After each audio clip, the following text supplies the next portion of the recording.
Alhamdulillah. Salam. Sambung pula kita. Ya Allah. Okey. Dalam kuliah yang lepas, saya telah bincang tentang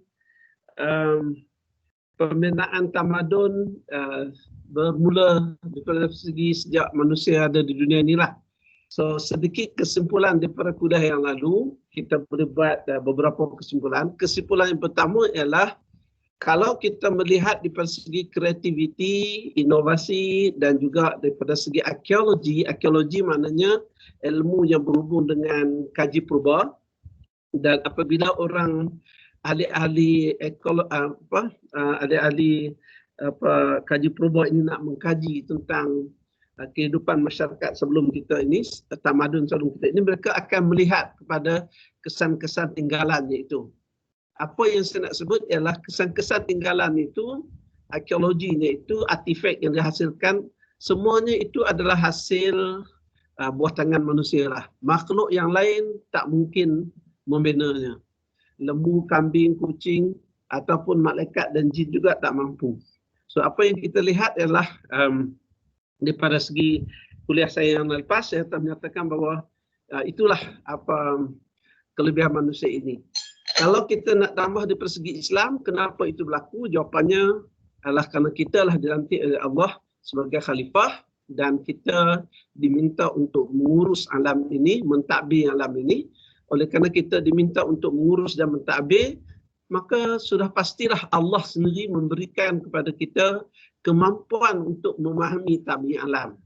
Dan kita lihat kenapa objek yang selepas jatuh, kenapa pisau yang tajam memotong, kenapa api yang panas membakar, kenapa air dicincang tidak akan putus, dan macam mana kita boleh melihat di siang hari, malam hari tak boleh lihat dan sebagainya.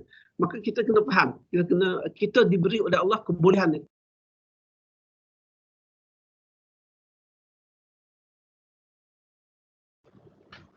Doktor dah mute mic.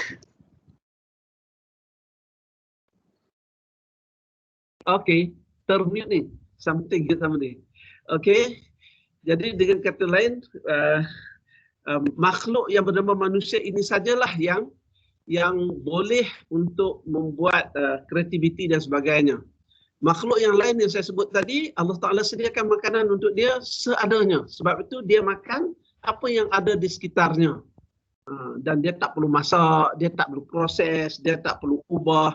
Dan begitu juga dengan pakaiannya, dia tak perlu pakai dan dia tidak ada feeling ataupun kita kata emosi dia ada. Apabila dia ada anak, misalnya satu ekor lembu betina kan yang ada anak tu, dia akan emosi apabila orang kacau anak dia, tetapi emosi dia tak sama dengan kita.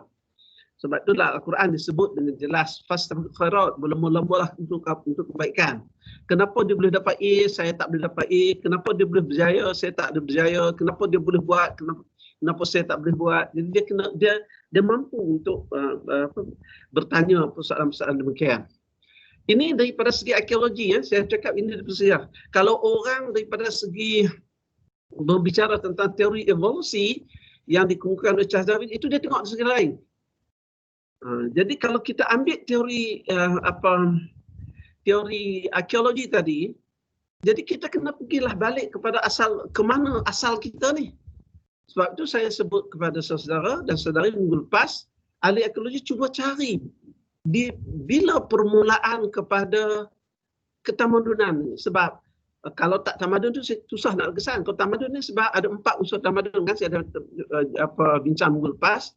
Pertama ialah penempatan ataupun settlement.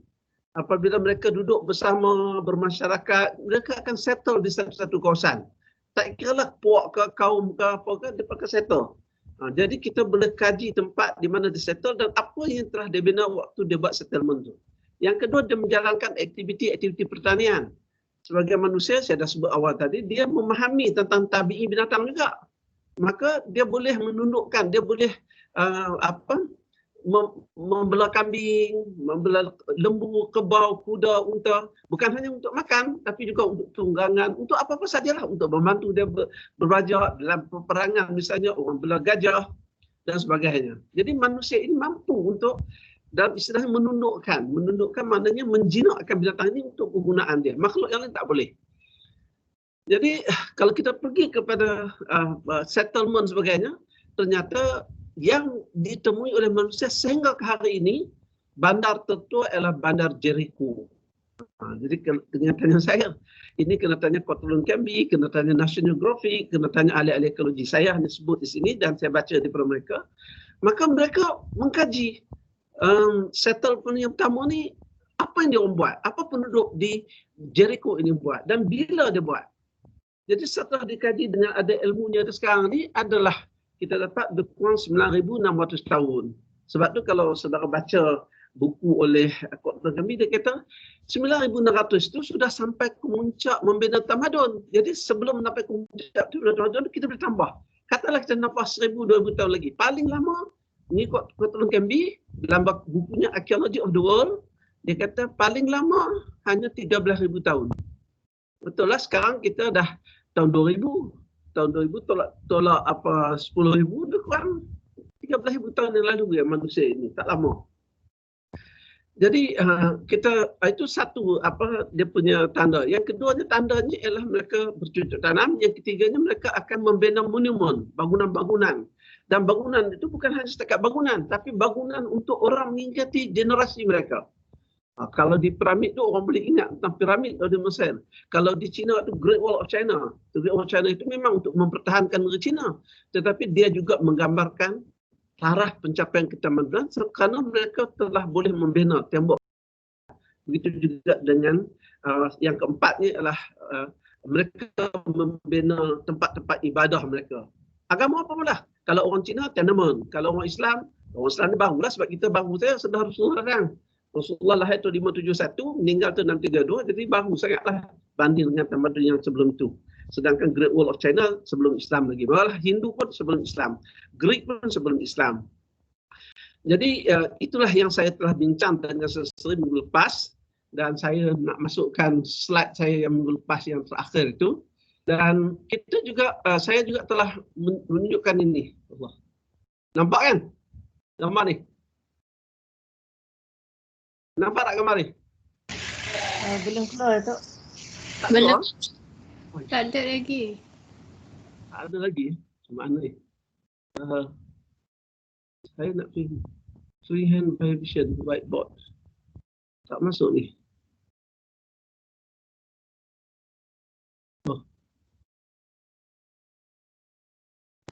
Okey, dah nampak dah Datuk punya screen. Datuk keluarkan PowerPoint tu lah kot. Ni kan? Nampak kan? Screen dah nampak tapi belum keluar PowerPoint. Screen Datuk dah nampak. PowerPoint dah keluar? Tak nampak lagi. Datuk pilih apa yang lupa saya. Pause until you return to share window. Share window. Saya Yes. nak balik kepada share window. Ni. Screen share Nampak tak? window. Belum keluar lagi Datuk. Kejap lagi. Dah keluar. Keluar tak? Belum lagi. Kalau Datuk unshare dulu lepas tu share balik boleh tak? Okey. Kita cuba unshare. Mana dia punya ni? Kita pergi kepada unshare dulu. Kemudian pergi kepada, saya tak pandai ni. Nampak skrin saya sekarang? Tak ke? Belum. Belum pun dah nampak Ya. lagi. Allah, ni tak pandai ni. Datuk dah klik screen sharing tadi itu ke? Dia tanda tu nak panah naik kan? Skrin tu. Betul, tanda nak panah naik, tekan yang tu, lepas tu nanti ada window desktop dengan window. Datuk pilih desktop lah kot. Desktop tu apa-apa yang appear kat desktop dia akan keluar lah. Oh, desktop. Okey. Okey, nampak lah ni kot. Kan? Okey, dah nampak. Okey. Saya tinggal minggu lalu. Kan? Ini sebenarnya gambar di Turki. Ini saya nak sebut, Turki ni dah Islam. Tetapi struktur ni, kalau kita tengok struktur dia, siapa yang pernah pergi ke Turki ya, struktur ini adalah sama dengan struktur Hagia Sophia. Tapi walaupun ini masjid lah. Apa saya nak tunjuk pada saudari ialah di sini adalah tahun masjid ni dibina 139 dan dalam masjid tersebut ada benda ni. Of course zaman itu tidak ada teleskop dan saya dimaklumkan oleh guide yang bawa saya itu mengatakan di bawah ini dia ada air berkurang 1 inci ya tebalnya. 1-2 inci dan airnya tenang, so orang datang malam boleh tengok objek di langit dan dia macam itulah dia orang belajar astronomi. Walhal astronomi itu ilmu yang hanya untuk digunakan waktu nak berjalan. Inilah maknanya masjid ini dia bukan hanya tempat untuk mendirikan solat atau bahasa Arab disebut sebagai musolah, tetapi dia juga adalah tempat untuk orang belajar ilmu. Itu lebih kurang macam itulah. Dan kalau saya pergi the next one, kita dapat lihat bahawa ini di Turki, di Iran.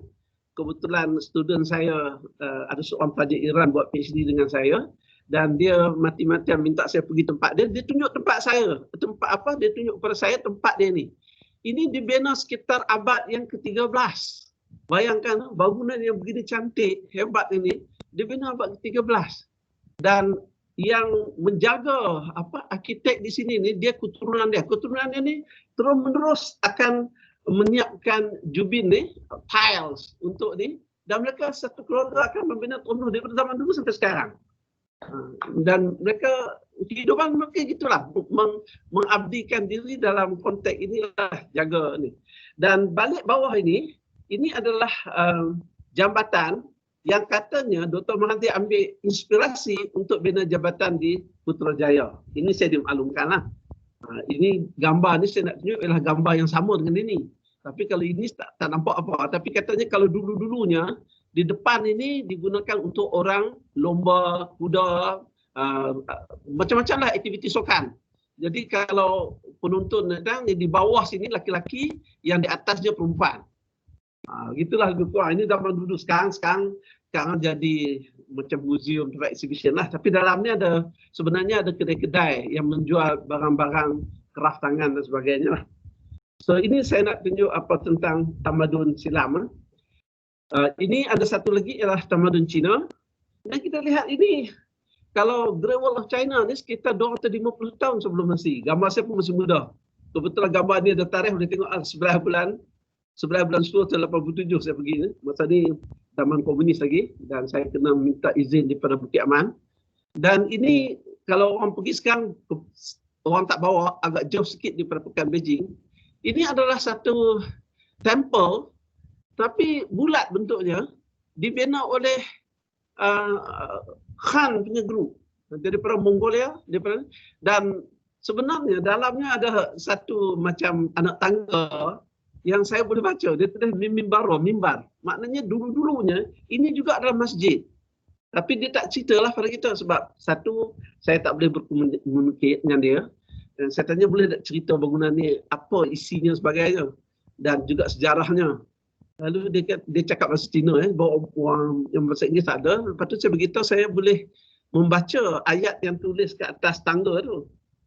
Dia tanya saya macam mana kamu boleh baca. Itu tulisan Arabik. Mimbara berarti mimbar. Mimbar ni tempat orang Islam, imamnya bagi khutbah. Dia kata mungkin zaman dulu ini sebab zaman ini zaman Maharaja Ming. Ini abad ke-13 juga. Ke-13-14 ialah ketika Ming memerintah. Dan Ming ini zamannya ialah sewaktu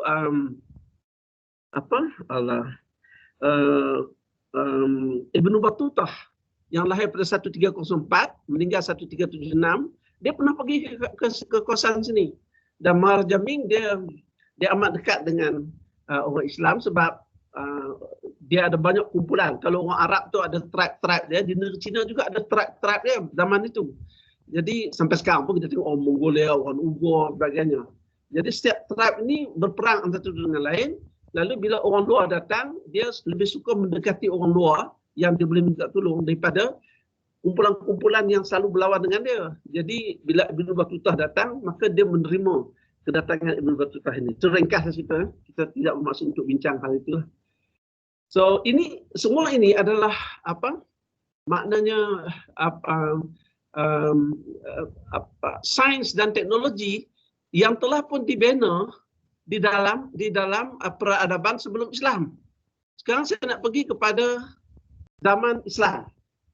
Apa pula sumbangan Islam ini? Pastinya Islam lewat datang. Sebab ada 4 tamadun saja yang dapat dicatat di dunia ini. Ini buku yang saya baca lah. Yang lain bukan tak ada. Ada. Macam Cina ada, Maya pun ada.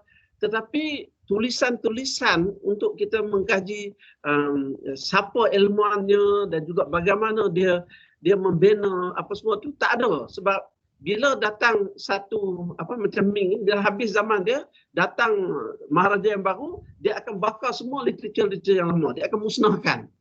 So oleh kerana tu kebanyakan kita dapat literature. Tetapi daripada segi bangunan dan artifak yang ditinggal, kita boleh lihat hingga hari ini. Hanya ada 4 tamadun yang artifaknya dan juga kita kata manuskripnya itu dapat dibaca sampai sekarang. Yang paling banyak of course Islam lah. Tetapi yang ada ialah daripada tamadun Greek, ada ilmuwan-ilmuannya seperti Archimedes, Aristotle, Plato, kita tahu benda tu kan. Kemudian selepas tamadun Greece ataupun tamadun Yunani, kita pergi kepada tamadun yang tak lama, itu dipanggil tamadun Byzantium. Tamadun Byzantium ini adalah tamadun yang berpusatkan di negeri Turki, Istanbul. Namanya dulu ialah kota Konstantinopel. Konstantinopel itu bandaraya kepada tamadun Byzantium. Dan mereka menghasilkan orang seperti Galen, seperti tak ramai sejak Nabi Isa dilahirkan sehingga Rasulullah itu 571, lebih kurang 500 tahun saja. Tapi ilmuwan itu yang mendokongnya itu ramailah sehingga selepas daripada masuk zaman Islam pun mereka masih mengasosiasikan dirinya dengan Byzantium sebab mereka adalah orang Kristian Ortodok, bukan Kristian di barat. Kristian Ortodok macam kita lihat mereka berada di Syria, di Turki sekarang pun masih ada pakai jubah hitam dan dia orang selalunya pakai jubah dan juga pakai macam penutup kepala dan sebagainya lah. Okey, saya nak pergi apakah sumbangan Islam. Tapi sebelum itu saya kena menjelaskan juga tentang kenapa Islam dalam tamadun Islam ini kita boleh lihat banyak sangat literaturnya dan juga tulisannya sehingga ke hari ini. Nanti saya akan tunjuk. Jawapannya ialah dalam ajaran agama Islam ini menuntut ilmu ini adalah fardu. Rasulullah menyebut utul ilmu faridatan ala kulli muslim wal muslimat. Istilah yang Rasulullah guna ialah faridah. Utul ilmu faridah. Faridah ini atas daripada wajiban. Iaitu faridah ni fardu. Fardu ni macam sembahyang, puasa, zakat, haji. Kalau kita tengok puasa, zakat, haji, solat ini orang tak tanya. Orang tak tanya kenapa zuhur 4 rakaat? Kenapa sembahyang mesti menghadap kiblat? Kenapa kalau kita nak tawaf mesti pakai 2 tawaf maknanya tawaf untuk umrah dan haji lah. Mesti pakai kain ihram yang 2 keping untuk lelaki. Kenapa putar mengelilingi Kaabah anti clockwise? Kenapa perlu ke padang Arafah pada kena ada sebelum 9 bulan tu dan sebagainya. Jadi kita tak tanya kalau dalam bentuk fardu. Kenapa puasa di bulan Ramadan? Orang tak tanya. Kalau ditanya kepada Nabi sendiri pun, Nabi jawab. Dia tanya kepada Rasulullah, macam mana mendirikan solat? Rasulullah jawab, sallu kama ra'aitumuni usalli. Bersolatlah kamu bagaimana kamu lihat aku bersolat. Hanya kita yang hidup di zaman ini, bila nak menjelaskan bagaimana Rasulullah bersolat, itu kena pergi ke mazhab lah. Mazhab Syafi'i lain, Hanafi. Jangan buat pandai-pandai. Jangan jadi mazhab kita pula. Ada orang dia boleh pandai-pandai ya. Seolah-olah dia pandai bahasa Arab, dia pandai tentang perkara ni. Jangan. Itu bahaya sebab dia kewajipan fardu. So kalau menuntut ilmu ni tak fardu, sepatutnya sebagai seorang Islam yang mengucap syahadah ini, asyhadu an la ilaha illallah wa asyhadu anna Rasulullah, menuntut ilmu ini sepatutnya tak ditanya kepada dia sebab dia tahu itu kewajipannya. Dan dia tak sebut fardu ain ke kifayah. Jadi apa saja ilmu, sama ada ilmu sains dan teknologi, sama ada ilmu mengenal Tuhan, sama ilmu tentang sembahyang, sama ada ilmu untuk membina bangunan, itu dia kena menuntut. Kalau tidak, dia tak jadi khalifah Allah. Kemudian ayat Quran sendiri menyebut yarfa'illahu alladhina amanu minkum walladzina utul ilma darajat. diangkat oleh Allah orang-orang yang beriman di kalangan kamu dan orang-orang yang berilmu. Cuba tengok ayat tersebut. Yarfa'illahu alladhina amanu minkum, dan diulang. Walladzina utul ilma darajat. Kalau diulang maknanya macam ati'ullah wa ati'ur rasul. Taat kepada Allah, taat kepada Rasul. Sebab itu kedua-dua ini kita kena taat tanpa but atau if. Tapi kepada ulul amri, kepada pemimpin, dia ada syarat dia. Kalau pemimpin ajak pada maksiat, kita tak boleh buat. Tapi ayat tadi kata, yarfa'illahu alladhina amanu minkum. Diangkat oleh Allah yang beriman di kalangan kamu. Pastilah orang beriman itu berilmu. Walladzina utul darajat, dan orang-orang berilmu di kalangan kamu dengan beberapa derajat. Maknanya ada orang berilmu yang tak beriman. Sebab beriman telah ditunjuk sebelum itu. Sorry lah, saya bukan mufasir, saya lecturer fizik ni. Tetapi saya nak membincangkan sedari bahawa bagaimana Islam membina tamadun, sebab dalam ajaran Islam itu meminta umat Islam itu menuntut ilmu. Jadi sebab itu kita melihat, saya sebut tadi, di sepanjang zaman, ilmuwan ini disanjung. Sebab kalaupun sesama manusia tidak menyanjunginya, dia faham malaikat dan sebagainya menjadi saksi kepada dia. Jadi dia faham bahawa dia ilmu ini bukan main minat-minat. Saya selalu sebutlah, sebab ada pelajar jumpa saya ni, saya tak minat subjek ni prof, saya tak minat. Kita boleh belajar tak boleh minat. Kalau kita belajar letak kepada minat, memang tak jadi. Samalah rumah tangga pun. Dulu sebelum kahwin kan, bukan main lagi lah, jadi pukul 3, pukul 2 datang. Tapi sebelum kahwin, tak minat lah. Bukan boleh minat. Yang ada adalah tanggungjawab. So, oleh kerana dia fardu, maka menuntut ilmu ini dia adalah satu tanggungjawab. Kalau saya boleh sebutlah sebagai seorang Islam. So, sebab itu kita tengok sepanjang zaman, ilmuwan itu disanjungi, ilmuwan itu lebih dikenali. Malah kepada orang Islam, kalau saya tanya, Ibn Sina orang kenal. Jabir bin Hayyan orang kenal. Ibn Haytham orang kenal. Al-Biruni orang kenal. Tapi kalau saya tanya, siapa pemimpin Al-Biruni, zaman Al-Biruni? Ramai yang tak tahu. Siapa dia khalifah ketika zaman Ibn Haytham di Mesir itu? Dia tak tahu. Jadi, ilmuwan kita kenal. Sebab itu kepada orang ilmu ni, dia lebih mengenali para ilmuwan ini. Malah daripada pemimpin dan sebagainya. Dan atau kadang-kadang itu dia beri ibu bapaknya sendiri. Sebab ilmuwan ini banyak memberikan kita kata inspirasi, membina watak dengan kadang walaupun orang itu dah meninggal lama. Kemudian Islam juga amat mementingkan, yang kalau tak faham siapa tu tinggal siapa tu. Tetapi dalam Islam itu yang nak dicari ialah makna. Sebab tu ayat Quran ada satu ayat kan, inna fi khalqis samawati wal ardi, ayat Nusra taulah ayat Ali Imran 191 192 93 ni. Sesungguhnya dalam penciptaan langit dan bumi. Inna fi khalqis samawati wal ardi wa ikhtilafil laili wan nahari la ayatin lil, ada tanda-tanda, ada maknanya kepada orang-orang yang ulul albab. Ini satu istilah yang Allah Ta'ala berikan kepada ahli sains. Ulul albab ni kalau bahasa Inggeris dia kata man of understanding. Cuba tengok tafsir dalam bahasa Inggeris. Jadi orang yang boleh memahami kenapa objek yang saya lepas ni jatuh. Memahami kenapa api yang panas itu membakar. Memahami kenapa pokok padi mengambil 3 bulan untuk masak misalnya. Memahami kenapa cahaya boleh dan sebagainya. So yang apa saja yang berada dalam penguji. Sebab itu Islam, orang Islam, ahli sains Islam, dia bukan hanya mengkaji tentang proses saja. Tetapi dia mengkaji apa makna di sebalik prosesnya. Dalam sains kita banyak bincang tentang proses. Tapi kita tak banyak bincang makna yang berada dalam proses itu. Okey. Kemudian saya ingin menyebut juga sumber ilmu ataupun pusat ilmu itu berada di setiap daerah. Kalau saudara dah tengok masjid tadi, dan masjid itu sebagai sumber ilmu, sebab masjid ini bukan hanya tempat sembahyang yang saya dah sebut tadi, dia juga sebagai pusat untuk membangunkan ilmu, maka masjid ini, setiap daerah mesti ada satu masjid. Maka di sanalah para ilmuwan mengajar dan orang yang nak belajar ini juga belajar. Saya bagi satu contoh yang saya baca lah. Saya baca Pelayaran Ibnu Battutah. Kebetulan minta maaf lah.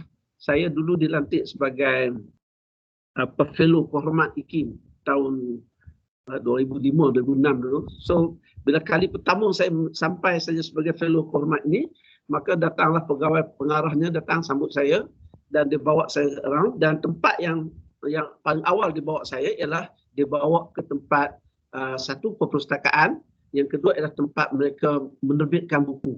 Dan bila sampai tempat penerbit buku ini, mereka dah siap dengan itu bagi satu buku pada saya, iaitu Pelayaran Ibn Battutah. Buku ini mengambil masa, saya dimaklumkan oleh penerbit dah 10 tahun untuk kami terbitkan buku ini. Bukan sebab apa? Sebab ada tulisan-tulisan Ibn Battutah ini yang kalau kita tengok daripada segi faktanya ada lari sikit. Misalnya dia kata Hulagukan menjerang orang Islam ini pada tahun 1256 masih. Sebenarnya kalau tengok sejarah 1258. Jadi angka-angka tu kami kekalkan 1256 sebagai tulisan oleh Ibn Battutah, tetapi kita kena buat footnote. Benda ini sebenarnya berlaku pada 1226, ikut sekian-sekian. Jadi apa yang saya nak sebut ialah Ibn Battutah ini bila dia keluar daripada Algeria, dia orang Algeria, orang Morocco sana, dekat sebelah sana, Afrika. Bila dia keluar, dia akan pergi daripada satu masjid ke satu masjid. Jadi pengembaraan itu berpusat daripada masjid ke masjid. Dan bila dia sampai ke satu masjid, dia akan dapati banyak ilmuwan di sana dan dia akan mengambil kesempatan menuntut ilmu kepada para ulama yang di situ. Dan orang yang datang belajar ini di masjid ini, makan minumnya ditanggung oleh ahli-ahli masjid lah. Maknanya ahli jawatan kuasa kampung tu, ataupun dipanggil Datuk Bandar, dia akan bagi wakaf ke apa sebenarnya. Dan orang-orang buat bisnes pun dia akan mengeluarkan zakat ni, sebab dulu zakat keluar sendiri, dia tak keluar macam sekarang ni kerajaan kolek. Jadi dia akan keluar. Jadi di masjid ni akan selamat. So sebab tu masjid dibina atas dana wakaf, dan wang itu digunakan untuk mereka-mereka yang menuntut ilmu. Saya bagi satu contoh yang lain lagi ini, iaitu ini awal Rasulullah wafat 630. Pada tahun 711 kita tahu Tariq bin Ziyad ini dia diminta, sebenarnya bukan Tariq bin Ziyad, tetapi Julian ini sebenarnya telah minta tulis surat kepada Musa bin Nusairi. Musa bin Nusairi ini kalau tengok dalam gila apa Wikipedia benar sebenarnya, sebab ini famous, syaitan ini famous, orang semua tahu. Dia governor di Afrika Utara. Dia panggil Afriqiyah. Governor Afrika. Tapi kawasan itu termasuk di utara tu, dekat-dekat dengan Selat Gibraltar tu, Jabal Tariq tu, Gibraltar lah nama daripada Tariq bin Ziyad. Kalau kemudian bila Julian ini menulis ceritanya, kalau pergi baca awal lagi ialah Julian ini telah hantar anaknya untuk belajar dekat church. Dulu raja dengan church itu dekat-dekat lah. So orang akan hantar anak ke sana, tetapi dalam cerita itu dia kata bila Julian ini seorang noble, seorang pegawai lah. Dia ada raja, kemudian dia ada noble, dan satu lagi dia lord. Lord ni atas sekali lah. Lord ni macam menteri lah kita. Noble ni orang yang pentadbir besar tu, dan baru rakyat. Jadi Julian ini telah hantar anak perempuannya untuk belajar dekat satu church ini, tetapi Raja Roderick ni telah mencabul anak dia. Jadi dia tahu benda ni, dia balik, dia marah sangat. So dia tulis surat kepada Musa Nusair, suruh hantar tenteranya. Musa Nusair hantar 28,000, dan kemudiannya ada tentera daripada Spain menunggu dia. Spain lah masa itu, kalau walau hari ini disebut sebagai Andalusia kan. Dan bila sampai di sana, sekali lagi Tariq bin Ziyad pun bila sampai di sana, the first thing dia do ialah orang nak sembahyang. So dia akan buat bina masjid. Kalau saudara pergi kawasan sana pun ada satu masjid. Dekat Gibraltar sana ada satu masjid. Saya dah pergi dah tempat ni, tersebut ni, boleh bayangkan tempat sendiri lah. Sebab dah pernah pergi ya. Jadi maknanya ilmu itu amat penting dalam Islam ini. Saya tahu Ustaz cerita ilmu penting, dia cerita macam lain. Tapi saya nak sebut cerita ni sebab dengan hubungan sains. Ilmu ini dalam Islam satu ialah dalam semua bidang. Yang mengkategorikan ilmu ain di kifayah ini ialah oleh Imam Ghazali. Ini pun kemudiannya setelah ilmunya jadi gawat, maka di sana dibuatlah kategori ain dan kifayah. Tidak berarti yang kifayah itu dia tak buat. Di zaman Nabi tidak ada ayat Quran mengatakan tak payah. Apa yang Rasulullah buat tu, semuanya kita belajar. Rasulullah berniaga, Rasulullah berternak, Rasulullah Panglima perang, semua kita belajar dengan dia. Semua kita belajar di persirah itu. Kita tak mengatakan, oh ini belajar perang ni fardu kifayah. Tak ada gitu. Jadi semuanya kena belajar. Okey, jadi kemudian hebatnya lagi orang Islam ni, saya nak sebut sebelum pergi kepada bagaimana tamadun. Sebenarnya di dunia ni, kalau saudara tengok, tak ada sebelum Islam tidak ada universiti. Yang ada ialah orang-orang Lord dan Noble tadi, iaitu bahagian pentadbir besar ni, orang Firaun tu di zaman Nabi Musa, orang Yahudi, ini tak boleh belajar sentuh. Mereka ini menjadi hamba saja. Bila Firaun kata nak buat piramid, yang buat bina arkitek itu ialah golongan noble dan lord tadi. Yang jadi hamba nak bina ni ialah yang bawah ni lah. Malah kita tengok sampai abad ke-18 ke-17 pun orang Amerika, orang Eropah datang ke Afrika cari hamba abdi. Sampai begitu sekali. Islam, cuba tengok ni. Rasulullah wafat 632. 100 tahun ya sebelum tu dah ada masjid. Rasulullah bina masjid di Madinah. Katanya ada 9 buah masjid di Madinah itu. Di Madinah itu saja ada 9 center of education. Kemudian universiti yang mengambil iktibar yang ada sekarang ni ialah universiti pertama ialah namanya Universiti Az-Zaituna di Tunis. Nanti saya tunjuk gambar ya. Tetapi universiti ini sebenarnya tak pernah diiktiraf oleh UNESCO dan sebagainya sebagai universiti yang ulung lah, ya, ataupun yang tertua. Sebabnya waktu perang dengan Perancis abad 16-17 dan perang bersama dengan orang Islam semua itu, universiti ini terjejas kerana akibat peperangan yang berlaku. So, diorang terpaksa tutup pada abad ke-16. Hanya dibuka balik tahun 1956. Nanti kita tengok tarikhnya. Saya ada tarikhnya itu. Dibuka balik oleh kerajaan Tunisia untuk mengingati di tempat yang sama. Tetapi saya dimaklumkan dan bacaan saya, dia universiti ini tak ambil pelajar lebih daripada 1,000 orang saja. Pensyarah pun ada beratus orang saja. Hanya ditumpukan pada certain area saja. Hanya nak bagi mengingati tentang mereka telah membina universiti pertama. Tapi UNESCO semua agensi dunia ni tidak menganggap universiti ini sebagai universiti pertama sebab dia terpaksa tutup. Tapi universiti yang kedua, seterusnya selain daripada universiti, umat Islam juga membina Baitul Hikmah.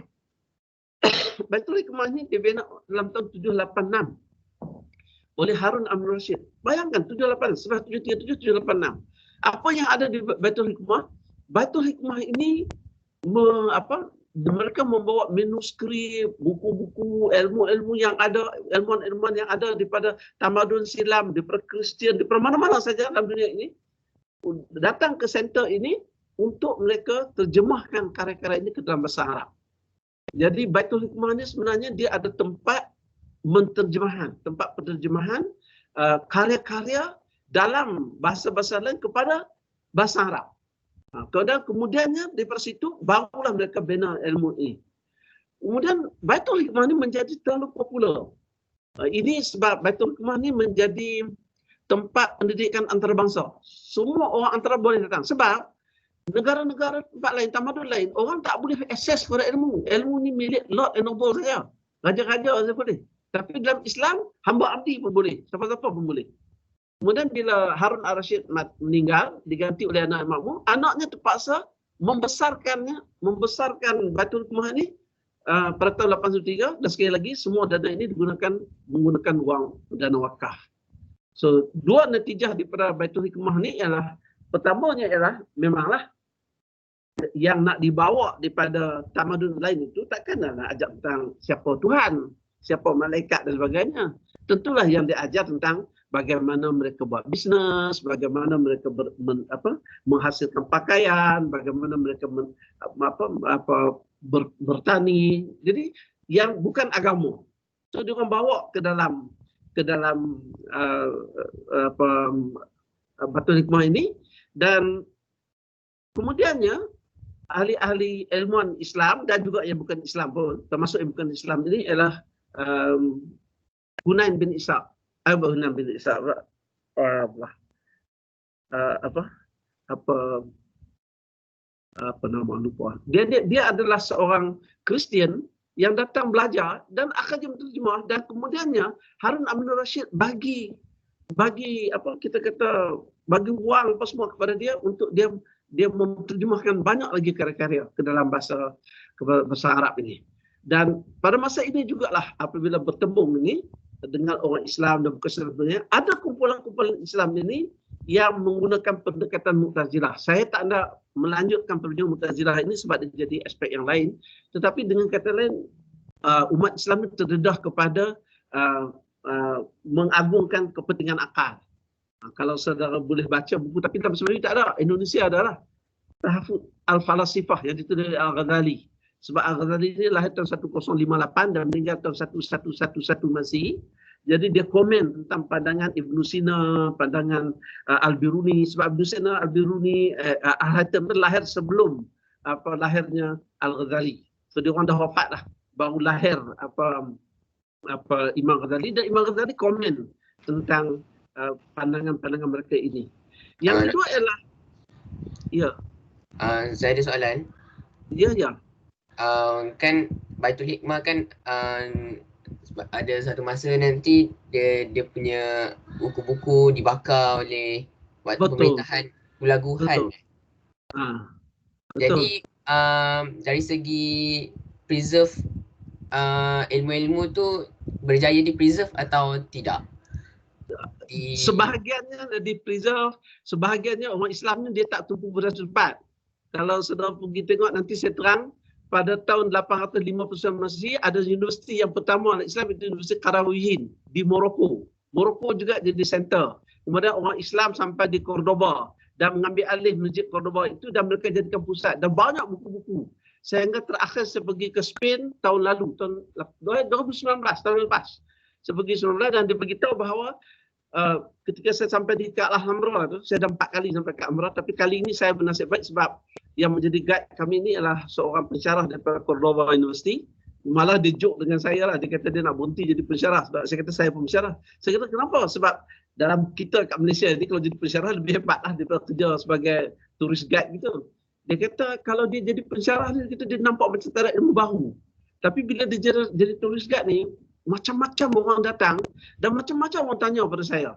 Kalau orang India tu seolah-olah dia kata Alhambra ni India punya. Sebenarnya Alhambra ni ini milik orang Spain. Hanya mereka memeluk agama Islam. Tapi kami decided tak nak memeluk agama Islam, kami memeluk agama Kristian. But still mereka adalah orang Spain. They are Spanish. So this is our kita punya artifact, kita punya tinggalan generasi kita tu. Memang saya pun agung dengan mereka. Pada ketika itu mereka memerlukan Islam, maka Islam itu yang membangunkan mereka. Itu dia beritahu kepada saya lah. Jadi soalan saudara tadi, walaupun Baitul Hikmah ni macam-macam jadi, bukan kata dulu. Baru ni orang Amerika pergi, habis mana dia keluar. Barang-barang emas, macam-macam statue yang bentuk berharga tu mereka bawa habis, curi habis. Tapi tak keluar dalam berita. Yang keluar pun, yang saya tengok pun keluar Al Jazeera ada keluar sikit. Ada dokumentari dia bagaimana mereka kebas barang-barang tinggalan lama yang di-preserve oleh generasi dulu. Nak cari pun tak jumpa dah. Malah kalau kita tengok di Mesir tu, bila mereka datang, mayat Firaun pun dia ambil. Dan katanya ada beberapa kepala kerangka orang yang dibunuh oleh orang Perancis waktu Perancis menawan Algeria minta balik nak dia tanamkan, Perancis tak bagi sampai sekarang. Jadi yang itu sebenarnya tak ada masalah. Ilmu ni berkembang bila orang Islam semua pergi dia berkembang. Jadi dia memang ada kesan sebagaimana berlaku di Spain ini yang saya sebut tadi. Sebab pada orang bakar, sebab dia tulis tulisan Jawi. Dia tulisan Jawi Arabik ni, dia ingat itu Quran. Rupanya itu bukan Quran. Itu adalah catatan-catatan bagaimana mereka membina Alhambra ni. Salah satu binaan mereka ialah disebut sebagai water clock. Water clock ni ialah jam yang kalau tengah hari pukul 12 lion clock. Lion ni ataupun singa, status singa tu akan mengeluarkan airnya. Pukul 3 ya, pukul 3 keluar air. Jadi macam mana dia orang boleh hubungkan air ni keluar dengan pergerakan dia ni? waktu itu. Ini bayangkan zaman itu. Kalau zaman sekarang dia orang tahu lah guna elektronik. Jadi bila mereka musnahkan benda itu dengan harapan mereka nak belajar bagaimana buat, nak pasang balik tak boleh. Tapi diberitahu bahawa ketika mereka nak pecahkan dulu ni, orang-orang Islam ni, dia simpan buku-bukunya dalam dinding-dinding rumah dia. Dia masuk dalam macam bekas yang kalis air itu, kadang-kadang kulit binatang. Lepas tu dia simenkan balik. So sebahagiannya dia akan jumpa. Dan oleh kerana mereka tak faham bahasa Arab, mereka ingat itu Quran ataupun kita agama, ini dia bakar. Actually no. Jadi artifact tu ada sampai sekarang. Dan kalau kita pergi museum-museum mereka akan tunjuk kepada kita lah.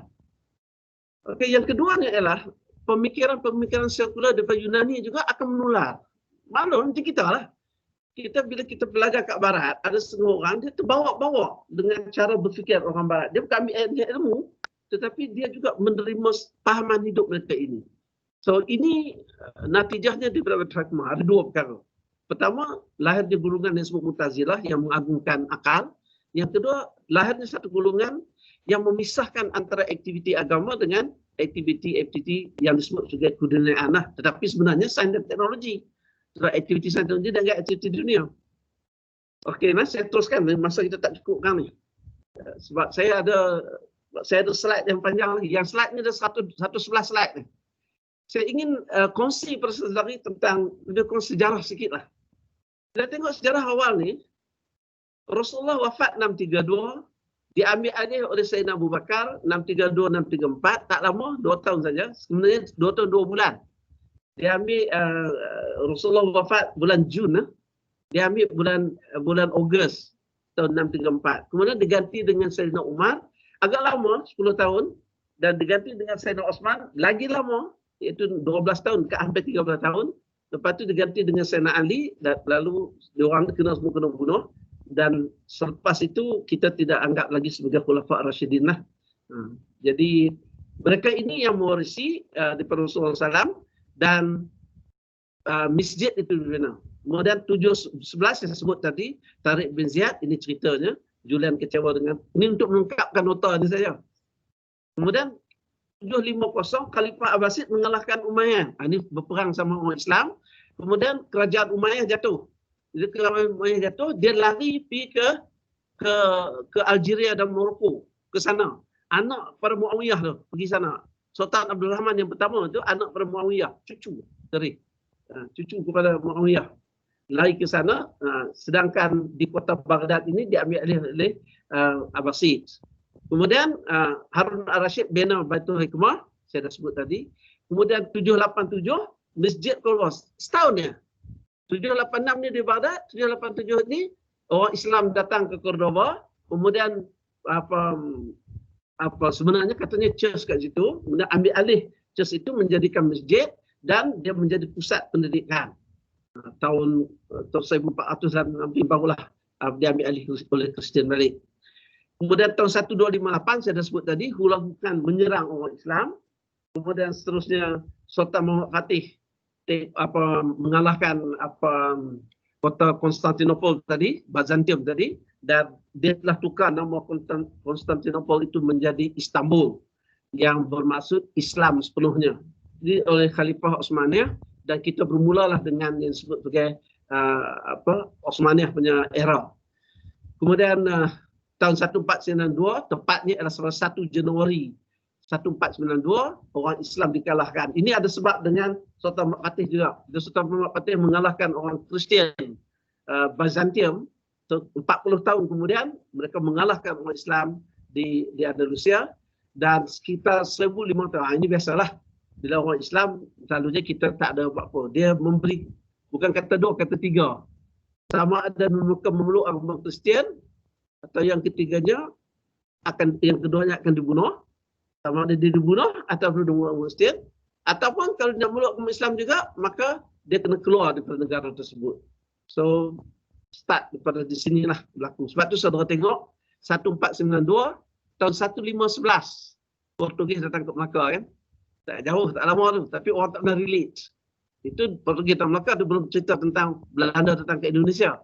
So lepas itu banyak peperangan Crusade yang berlaku. Perang Crusade dah berlaku sejak Salahuddin lagi ya. Tapi dia telah sampai ke rantau ini, bahang peperangan Kruset itu. Kemudian tahun 1500 bermula dengan revolusi industri di Eropah, maka lahirlah proses-proses ilmuwan barat itu. Saya akan sebut kemudianlah. Kemudian Osmaniyah tadi yang di sini pada 1453 dan 1924 ini dia jatuh ataupun Kamal Atatürk take over, dan Kamal Atatürk tidak lagi membawa Islam itu. Ini dari segi pemerintahan Islam.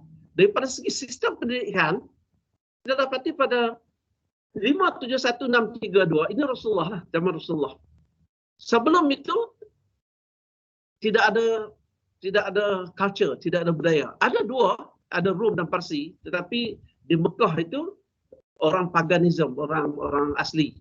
Kemudian datang Rasulullah memberikan akidah dan sebagainya, maka Rasulullah pergi di Madinah tahun 622, iaitu selepas 13 tahun beliau baginda menjadi Rasul, maka dia membina masjid. First thing dari meja ialah masjid sebagai tempat untuk ibadah, of course. Yang keduanya tempat kemasyarakatan, sebab itu di mana Rasulullah menerima tetamunya juga di masjid. Rasulullah bermesyuarat untuk mengadakan peperangan, untuk memberi duit batul mal dan sebagainya, membina masyarakat lah. Semuanya di masjid. Perbincangan itu dilakukan di masjid. Kemudian pada tahun 737 saya dah sebut tadi, Universiti Al-Zaituna ditubuhkan. Seterusnya pada tahun 786 Harun al-Rashid bina Hikmah, permulaan pada penterjemahan, memperkasakan pendidikan, memahami dan menerangkan kepelbagaian. Maknanya tak kira agama, tak kira apa, datang untuk membangunkan ilmu. Maka kepelbagaian budaya berlaku. Sebab tu kalau kita pergi ke negara Uzbekistan dan sebagainya, kita dapat lihat orang-orangnya pun ini orang asal ni. Betul. Kalau orang yang ada ni wajahnya agak beza sikit sebab mereka dikacukan daripada orang-orang yang mendatang dengan tempatan. Kemudian 787 saya dah mention dah, Masjid Agung Cordoba ini, Cordoba Mosque dibina. Kemudian 813 makmum membesarkan Baitul Hikmahnya. Ini pusat pendidikan dunia dan mewujudkan satu, bukan hanya pendidikan, akhirnya dijadikan Baghdad ini sebagai kota perniagaan. Macam kita London lah sekarang. London ke New York ke tempat orang buat bisnes. Tahun 859, universiti pertama yang kita bina. Kalau 737 tak diterima, tapi 859 ini universiti pertama ni dibina oleh wanita, bukan lelaki. Namanya Fatimah Al-Fihri. Fatimah Al-Fihri ini anak kepada Abdullah Al-Fihri. Abdullah Al-Fihri ini seorang kaya yang cukup kaya buat bisnes. Kemudian bila dia meninggal, dia tinggalkan harta yang banyak kepada anak dia.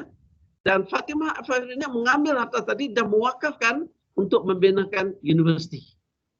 Sebab tu kalau tengok nama masjid kan kita panggil Jami', masjid Jami'. Jami'ah itu universiti. Kalau universiti Islam antarabangsa tu apa? Jami'atul Alamiyah kan. Kalau UKM Jami'atul Wataniyah. Itu universiti kebangsaan. Jami'ah itu berarti universiti. Dia juga berarti masjid. Sebab asalnya adalah dia ambil daripada masjid. Tahun 859. Kemudian ini pembinaan sistem pendidikan secara formal. Saya tunjuk kenapa secara formal? Sebab sudah ada sistem pendidikannya. Kemudian Istana Alhambra dibina 889. Kemudian ini ada satu tempat kalau saya pergi saya boleh tunjuk namanya GENERALIFE. Bahasa Spain ni dia kena ikut ejaan. So dia orang sebut Generalifi. Tetapi guide tu tanya saya, this is from Arabic word. You know better because you are Muslim. From Jannatul Arifi. Because dia kena pronounce Jannatul Arifi, dia buat Generalifi. So bunyinya bahasa Spain tu Generalifi. Sebenarnya Jannatul Arifi. Iaitu istana untuk para ilmuwan. Jadi Sultan Abdul Rahman tak salahnya membina istana ini yang kemudian bukan Al-Nazari. Dia kemudiannya membina Sultan Yusuf 133 tu. Dan kemudiannya dia menjemput para ilmuwan datang ke istana untuk menasihat dia, untuk berbincang, untuk berdialog dan sebagainya. Kemudian pada tahun 972 barulah lahirnya Universiti Azhar. Saya ingat sangat sebab tahun 973 lahirnya Ibn Haytham. Ibn Haytham lahir di Baghdad, tapi akhirnya dia belajar di universiti ini. Antara yang belajar di universiti ini ialah Ibn Khaldun belajar ni. Dah ramailah ahli-ahli sebab mereka datang kemudian. Kemudian universiti keempat ataupun universiti ketiga dalam Islam, Qarawiyyin, Azhar, kemudian universiti Sankore. Kalau pergi kat Google pun universiti ini masih ada. Tapi universiti ini sekarang tak kenal sebab bergaduh sebagainya. Tetapi pada satu ketiga universiti ini telah mempunyai pelajar sehingga 25,000 orang. Dan katanya universiti ini telah memulakan tesis PhD. Tapi tesis PhD itu mengambil masa selama 10 tahun. Apakah kajian yang dilakukan? Kebanyakannya kajian dalam bentuk perundangan. Sebab ada benda-benda baru yang berlaku dalam fiqh ni. Saya bagi tahu macam contohnya, darah kita ni kan najis. Jadi kita diharamkan menderma darah kerana darah itu najis. Mana mungkin kita menderma najis? Tetapi apabila ahli sains dapat membuktikan ataupun buat kajian, didapati kalau kita derma darah boleh menyelamatkan nyawa. Jadi kalau maqasid syariah mengatakan bahawa menjaga nyawa itu, dia dah dekat atas, maka diperbolehkan kita untuk menderma darah. Jadi fiqh yang asal tu tak ada pakai lagi lah. Sebab hari ini kita sudah ada teknologi yang menderma darah. Malah hari ini kita menggalakkan orang menderma darah. Apatah lagi dengan COVID, dengan aksiden yang apa semua tu. Jadi menderma darah ini bertukar-tukar hukumnya. Sebab itu ada benda-benda baru yang berlaku dalam masyarakat. Mereka akan mengadakan penyelidikan dan penyelidikan ini akan menghasilkan satu kesimpulan dan dia disebut sebagai PhD juga. Tapi dia tak nama PhD lah. Dia sebut sebagai ini dipinjam oleh orang-orang Iran. Nama mereka yang berijazah PhD ini Ayatullah. Ayat Allah. Mereka yang memahami ayat-ayat Allah. Tesisnya pula dia ada namanya, dipanggil Ar-Risalah. R itu ada the depan tu, maknanya satu kajian yang dapat diterbitkan dalam bentuk buku itu. Kemudian untuk menerima ijazah ini mereka akan ada satu jubah khas. Itu yang sebenarnya yang jubah kita pakai convocation tu, itu adalah ciptaan oleh orang Islam sebab selepas itu lahir di Universiti Bologna. Kemudian lahir di Universiti Oxford, di Universiti Utama di Eropah. Oxford yang kedua, 8 tahun kemudian. 1088, malah 1096 ini dipertikaikan oleh sebagian orang sebab tak tahu masanya.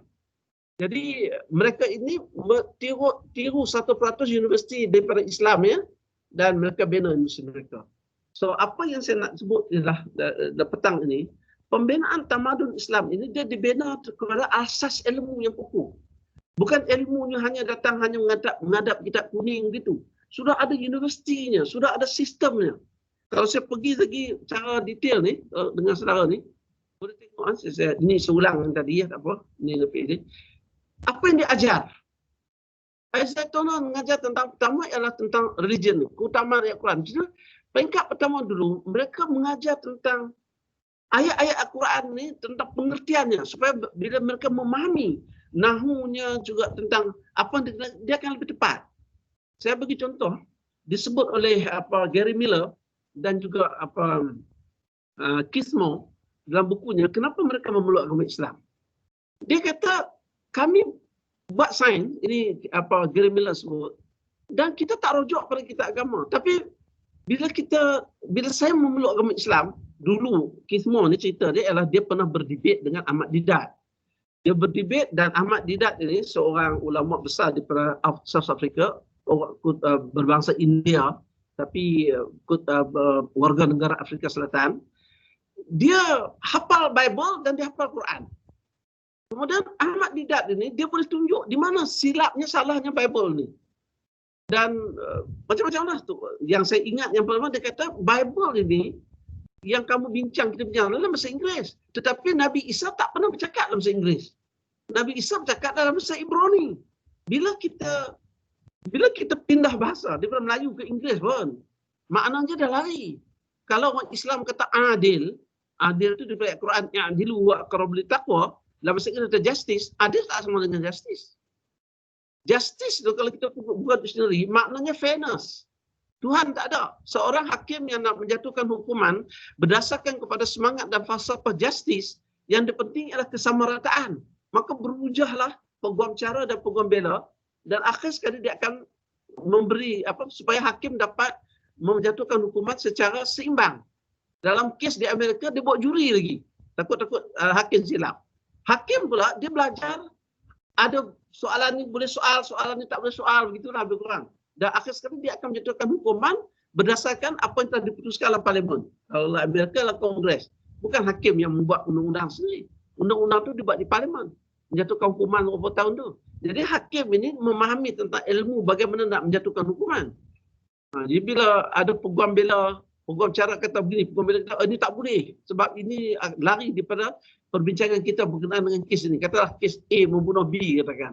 Jadi dalam kes untuk membuktikan A membunuh B ini, apa yang sedang soal dia terkeluar daripada ini. Dia boleh kita macam tu. Mereka disebut sebagai pembantu-pembantu mahkamah lah. So sebab itu bidang bidang syariat dan juga bidang nahwu, bidang itu balaghah ni dalam bahasa Arab ni penting sebab supaya kita boleh mengambil maknanya itu dengan tepat. Dulu pun tak faham apa itu alaqah. Kita baca kan, Iqra bismi rabbikal ladzi khalaq, khalaqal insan min alaqah.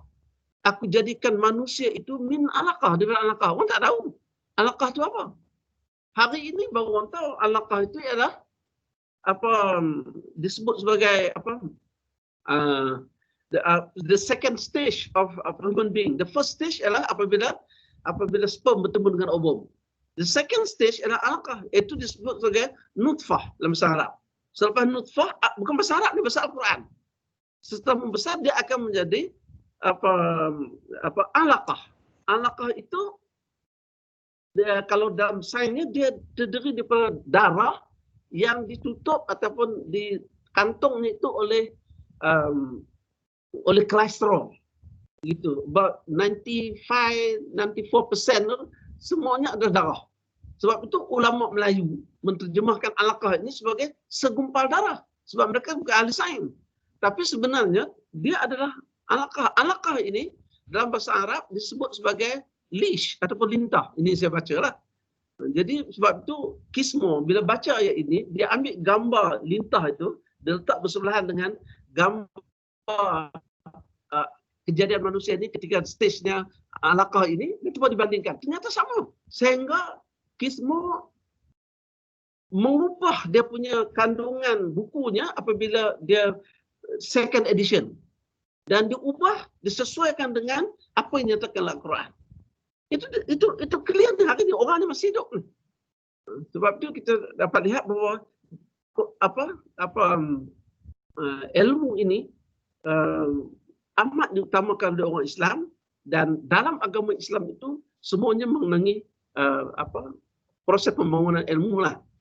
Tu saya bagi contoh ya, saudara balik baca senegara di Karawin pun begitu juga. Kemudian Universiti Azhar, apa yang dia ajar ya sekali lagi undang-undang nahwu. Kemudian di celah-celah tu ada logik, ada ilmu, dan universiti terakhir ini barulah diajar tentang astronomi dan sebagainya. Sebab ketika itu barulah dikembangkan. Itu pun ilmu sains tidak ada. Sebab istilah sains pun tak sampai 400 tahun, baru 200 tahun ya. Newton ketika dia tulis buku, dia tulis tentang philosophy of nature. Dia tak tulis buku fizik, tapi dia namakan sebagai falsafah alam tabi'i, natural philosophy. Okey. Jadi memahami bahasa Al-Quran dan bahasa ini amat penting. So saya cepatlah ini masa tak ada saya nak kemudian pada ketika ini tahun 900 Masihi, tahun ketika orang sibuk dengan ilmunya di barat, kalau kita fikir Skandinavia macam Sweden, Norway, mereka terkenal dengan Vikingnya, nomadicnya, pirate-nya. Mereka ni baru sebenarnya dalam sebab itulah kita tengok dalam peta gambar yang diberikan oleh National Geographic tentang sejarah peradaban ni, mereka ada terakhir, mereka ada penentang-penentang baru dalam pembinaan tamadun ini. Kemudian berlaku peperangan salib, ilmu ini berpindah. Jangan lupa apabila Richard Lionheart kenanya berperang dengan Saladin ataupun Salahuddin Ayyubi, dan dia tak jadi berperang. dia tak jadi apa berperang lah. Dia balik, ada mengatakan dia sakit, tapi tengok version lah.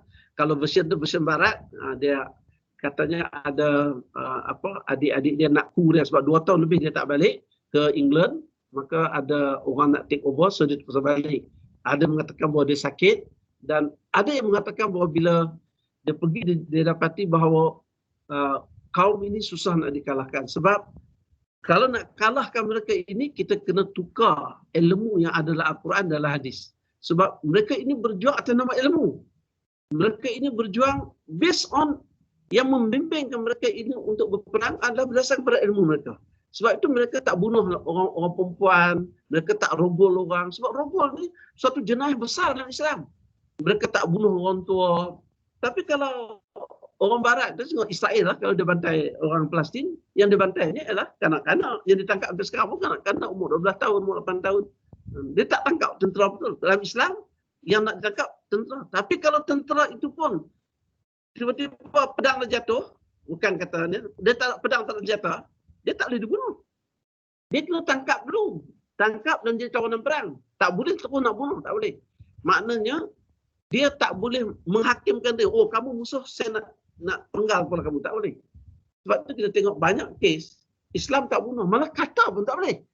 Sebab tu bila kes di Perancis sekarang ada ni, kalau saudara ikuti di Al Jazeera dan sebagainya, umat Islam tak kata balik, oh Kristian ni penjayah juga, tak kata. Hanya yang tak faham ni, betul lah dia ikut nafsu dia. Tapi itu, dia tidak berdasarkan ajaran agama. Dia berdasarkan nafsu dia. Tapi kalau orang agama, cara bincang dia lain. Cara bincang ni adalah kita tidak boleh buat fitnah, kata ke orang, mengaibkan orang, walaupun dia musuh kita. Tak boleh. Tak buat fitnah. Itu ajaran agama. Sebab itu, kata Richard Lanhard ni, umat Islam ni boleh dikalahkan kalau kita kuasai ilmu dia itu. Malangnya balik mereka buat universiti dan sebagainya, dah hari ini kita hantar orang kita belajar kat dia orang. Kalau dulu dia orang hantar kat negara Islam. Sebab ternyata umat Islam sendiri pun makin lama makin mementingkan diri sendiri. Kan bagaimana pemimpin-pemimpin rasuah dan sebagainya. Tengoklah di Afrika kan, termasuklah di mana-mana negara Islam sekarang ni. So sebab itu saya sebut pergeseran politik sama umat Islam meningkat, kemudian berlakunya pembinaan ilmu pengetahuan sains teknologi daripada dunia Islam ke serata dunia tempat itu. Universiti Bologna dibina dan kemudiannya Oxford University dibina. Semuanya menggunakan endowment fund ataupun kita sebut wakaf lah Melayu. So kedua-dua universiti ini dibina ke awal dulu, bukan sekarang. Mereka hanya sampai ke convocation, mereka mengikut model universiti yang dibina oleh para ilmuwan Islam. Okey, sekarang setelah menyatakan bagaimana umat Islam ini amat menyanjungi para ilmuwan, ilmu itu sendiri, dan membina jati dirinya berdasar kepada ilmu, bukan berdasar kepada keturunan, maka kita boleh lihatlah bagaimana dia bina. Ini saya nak share dengan saudari. Balik kiri ini kebetulan saya dijemput oleh Arab Saudi. Oleh kerana dia jemput, maka dia bawa kita ke tempat-tempat yang ada tempat sejarah. So ini gambar di Taif. Di Taif di mana mereka ada bina museum, dan dalam museum ini menceritakan tentang sejarah awal. So sebelah kiri ini lebih kurang, ini gambar saya sendiri ni, saya ambil kat museum tu. Gambar Masjid Quba, masjid yang pertama yang Rasulullah bina. Kuburnya di pada Tamar, kemudian dibina macam inilah. Dan ini tempat masuknya ini, dan di belakang pun ada tempat ni. Dan kalau saudara pergi ke Masjid Quba sekarang, inilah bentuknya. So bentuknya masih sama, ada tempat di sini tempat wuduk lah. Ini pun tempat wuduk, tempat ni lah sebelum masuk ke sini. So sekarang ni di Masjid Quba, walaupun burung banyak datang, dia hanya taruh jaring kat sini supaya burung tak masuk. Dan tapi dia mengekalkan dia kena arkitek cara bentuk dia tu sebagaimana yang ada lah. Kemudian kita pergi universiti, ini juga universiti, iaitu di kota Damsyik, Universiti Damsyik. Saudara tengok ini asalnya dulu dibina. Damsyik adalah tempat Kristian, tempat yang Rasulullah Nasara.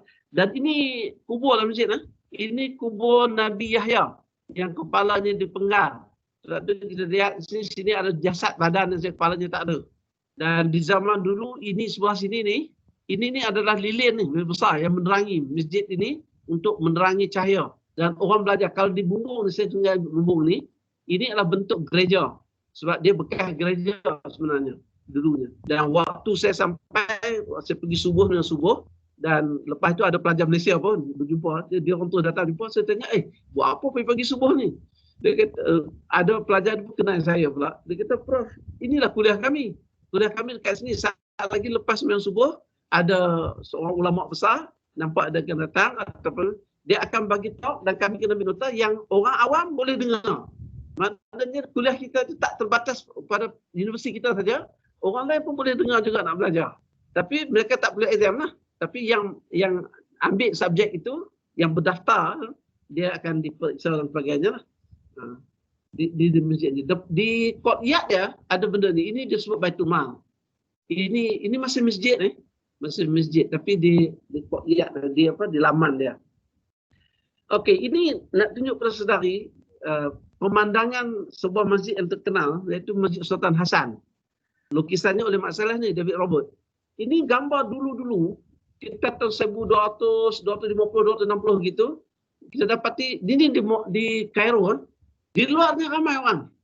Orang datang berniaga, ada apa semua di luar. Dan di dalam masjid ni kalau kita masuk, dia ada ni. Inilah yang disebut sebagai zawiyah. Di mana seorang ulama akan mengajar kat sini, katakan dia mengajar fiqah di sini. Yang ni dia mengajar tentang muamalat. So banyak ni. Benda ni dinamakan zawiyah. Ini dulu. Dan dalamnya adalah musafir-musafir ini datang semayang, duduk sini dan sebagainya. Ini kalau orang semayang zuhur, ini semayang selain daripada waktulah.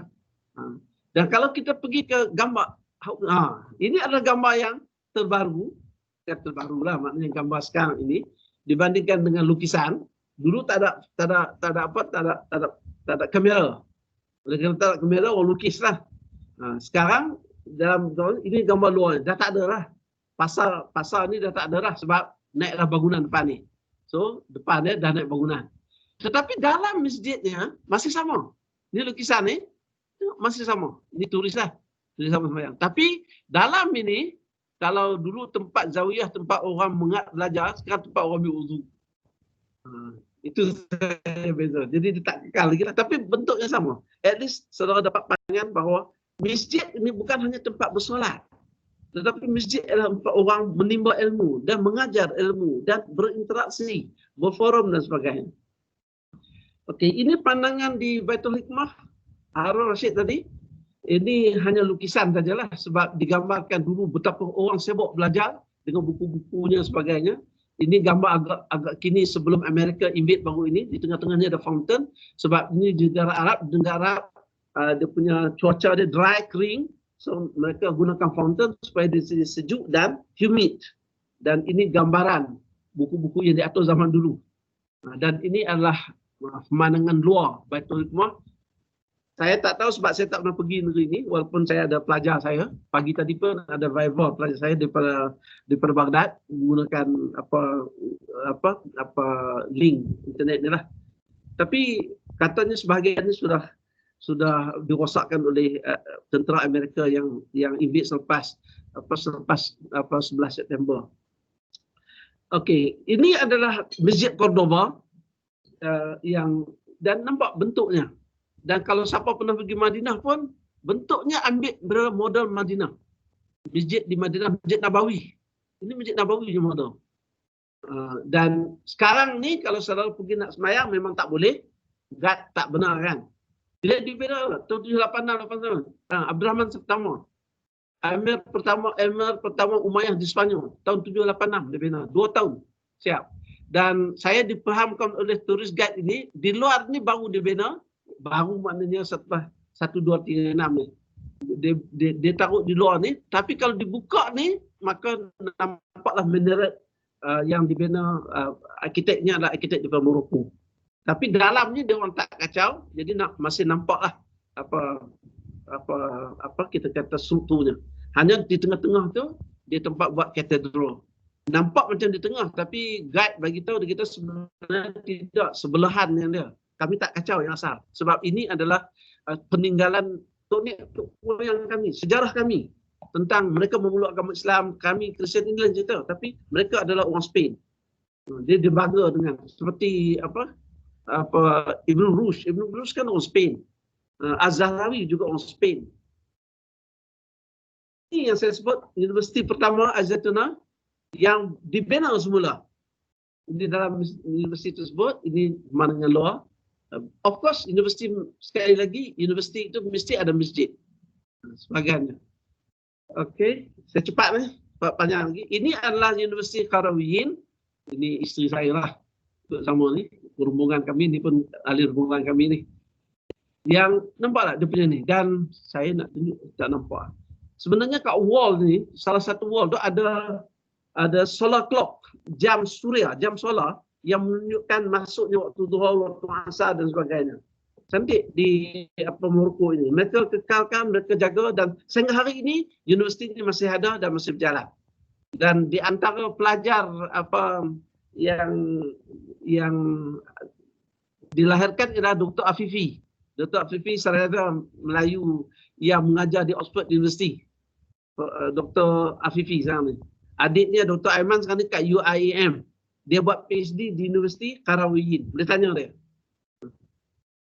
Dan ini adalah Universiti Azhar, sengaja saya ambil ni. Ini gambar dulu-dulu, sebab dia bina awal kan, 972. Ini gambar dulu, tak dululah, bentuknya masih sama lagi. Nah, kalau dulu ada tempat ini, tempat di mana orang bagi khutbah. Maknanya khutbah ni bukan Jumaat saja. Tapi khutbah ini, dia boleh bagi bila-bila masa. Kalau Jumaat tu pastilah. Tapi sekarang ni dah tak ada lagi tu. Kemudian ini pemandangannya dulu. Tak dulu sangatlah, tapi gambar foto lama. Tentang masjid tentang Universiti Azhar. Dan akhir sekali ialah Universiti Sankore di Timbuktu, Mali. Ini bentuknya. Tapi sekarang ialah ekonomi dan sebagainya. Jadi, tapi mereka masih kekal dan universiti masih ada sampai hari ini. Bilangannya tak ramailah pelajarnya. Okey, jadi kalau kita lihat di sini sebagai kesimpulan di sini lah, kita dapati bahawa dalam Islam ini terlalu penting ilmu ini. Jadi maknanya bila Islam datang, dia telah membebaskan ilmu yang hanya dulu berlegar di istana. Kalau di zaman Firaun itu hanya Firaun lah. Firaun dengan orang kanan-kanan dia. Yang orang lain semua tak boleh. Kalau Syekh Hamdi pun sama. Dia ya, orang lain ni tak boleh. Berilmu pun tak boleh. Mereka hanya yang diperlukan mereka adalah mereka punya muscle. Tetapi bila Islam datang, dia membebaskan. Semua orang kena menuntut ilmu dan ilmu ini dibebaskan dan orang yang menuntut ilmu ini dibiayai. Dan ilmu menjadi identiti diri mereka. Sebab tu bila orang ingat Al-Ghazali, orang tak ingat janggut dia, orang tak ingat misai dia, orang tak ingat jubah dia. Yang orang ingatnya adalah kitab Mau'izul Mu'minina, Ihya Ulumuddinnya, ataupun yang Tahafut Al-Falasifahnya. Orang tak pernah duk fikir, nak fikir janggut dia macam mana, serbannya macam mana, tak. Sebab dia menjadi identiti diri kita. Pelbagai bidang ilmu dibangunkan, memperkenalkan kesatuan ilmu, iaitu sains tauhid dalam pelbagai disiplin ilmu. Kemudian membangun pusat ilmu, Baitul Hikmah, universiti dan sebagainya. Saya contoh adalah kemudian membangunkan modal insan dari segi pelbagai bidang. Kemudian membangunkan masjid tempat berilmu ini dibina dengan wang rakyat, bukan wang raja saja, iaitu wang wakaf atau endowment. Kemudian membina pusat kesimpulan pendidikan yang dinaungi oleh khalifah, penerima, filantropis dan sebagainya. Dan akhir sekali mereka ini mengikuti itulah para ilmuwan. Dengan 7 kriteria ini, maka Islam itu telah kalau saya sebut menggunakan istilah itu telah membebaskan. Kalau menggunakan istilah sekarang itu telah meliberaliskan. Islam itu dibebaskan daripada kongkongan istana dan dirakyatkan milik semua orang. Dan semua orang bertanggung jawab untuk membangunkan dirinya dan dia akan ditanya dengan apa dia buat. Tak boleh lah kalau sekiranya dia akan dibangunkan belok di hari akhirat besok tanpa ilmu. Macam mana dia nak beramal? Jadi amalannya akan ditanya. Jadi amalan dia tak boleh dilaksanakan kalau dia tidak ada ilmu. So semua orang akan ditanya. Ini dalam konsep Islam. Inilah sistem pendidikan Islam yang telah melahirkan peradaban Islam. Sekarang saya nak pergi bagaimana sumbangan sejahtera Islam. Kita pergi ya. Kita ambil buku ini. Kalau tengok buku ini dipublishkan oleh National Geographic yang kebetulan datang ke Malaysia, ada satu company dan dia telah melantik saya untuk menjadi konsultan untuk di Malaysia inilah. Maksud saya kalau mereka adakan ceramah dan sebagainya, normally mereka akan panggil saya untuk terlibat. Dan dia telah ditulis oleh Salim Al-Hassani. Salim Al-Hassani sekarang dah Profesor Emeritus dekat Manchester University. Orangnya masih ada. Dia ada cerita dia ni. Ideanya bukan daripada dia, tetapi ada seorang kawan dia, saya lupa nama Profesor Ahmad Saleh, telah pergi ke negara Arab, telah menjumpai satu manuskrip dalam bahasa Arab, tapi dia kata dia nampak macam ada simbol-simbol sains. Antaranya inilah, ini astrolab ni.